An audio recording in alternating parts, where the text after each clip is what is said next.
Ezequiel, Abdías, Habacuc. ¿Qué tienen en común estos nombres? Bueno, son 3 de los 15 profetas que tienen sus propios libros en la Biblia. Y si has intentado leer estos libros, es probable que te hayas perdido en su densa poesía y sus imágenes extrañas. Pero estos libros son súper importantes para entender la historia bíblica completa. Hablemos sobre cómo leer los profetas. Cuando escucho la palabra profeta, pienso en un vidente, en alguien que predice el futuro. Eso es lo que ser profeta significa en muchas culturas, pero no en la Biblia. Aunque los profetas bíblicos a veces hablan acerca del futuro, son mucho más que videntes. ¿Qué debería pensar sobre ellos? Bueno, fueron israelitas que tuvieron un encuentro radical con la presencia de Dios y fueron comisionados para ir y hablar en nombre de Dios. Como un representante. Sí, ¿y qué era lo que más les importaba? La alianza mutua que existía entre Dios y los israelitas.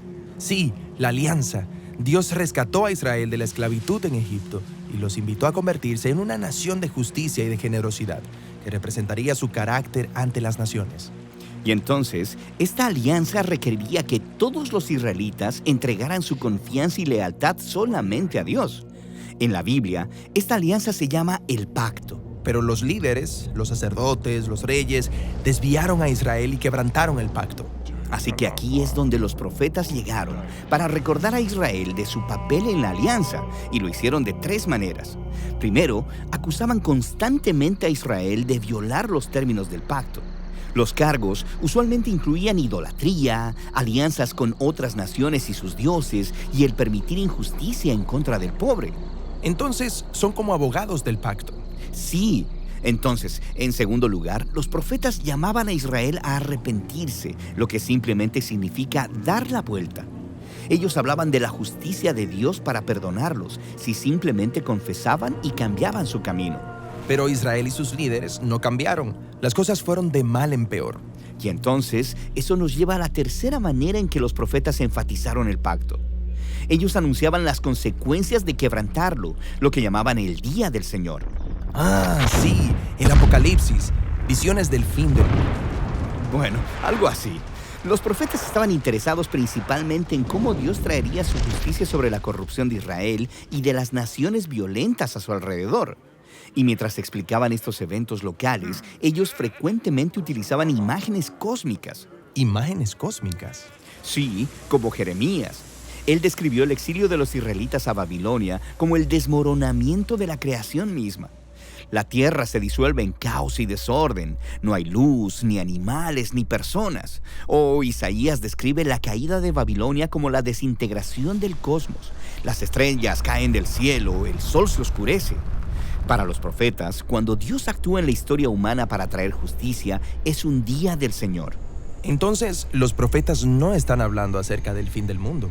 Bueno, espera, están haciendo muchas cosas al mismo tiempo. Las imágenes cósmicas muestran cómo estos eventos importantes de su época encajan con la historia más amplia de la misión de Dios de derrocar toda nación corrupta y violenta de una vez por todas. A los profetas les importaba el presente y el futuro, y las imágenes cósmicas les permitían hablar acerca de ambas cosas al mismo tiempo. Entiendo. Entonces, no importa dónde vivas, el día del Señor son malas noticias si eres parte de Babilonia. Pero son buenas noticias si estás esperando el reino de Dios.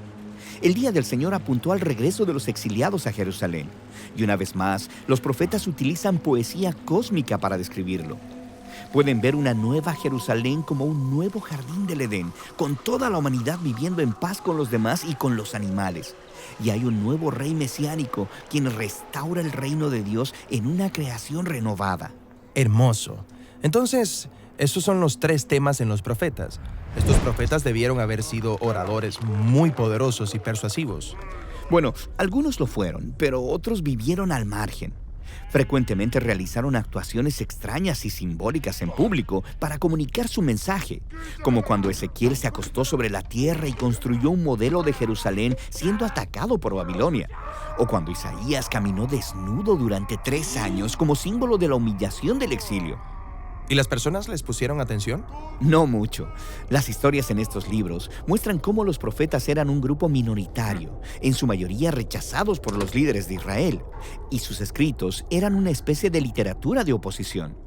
La mayoría de las personas los ignoraron. Esto es, hasta que sus advertencias se hicieron realidad en el exilio a Babilonia. Después de eso, las personas empezaron a tomar sus palabras en serio. Sí, las obras de esos profetas tempranos fueron heredadas por profetas tardíos sin nombre que estudiaron intensamente esos textos. Ellos fueron los que ordenaron las escrituras hebreas como las conocemos ahora, incluyendo los libros de los profetas. Bueno, y hay 15 libros de los profetas. Los 3 grandes son Isaías, Jeremías y Ezequiel. Luego hay una colección de 12 obras proféticas más breves, unificadas en un solo rollo.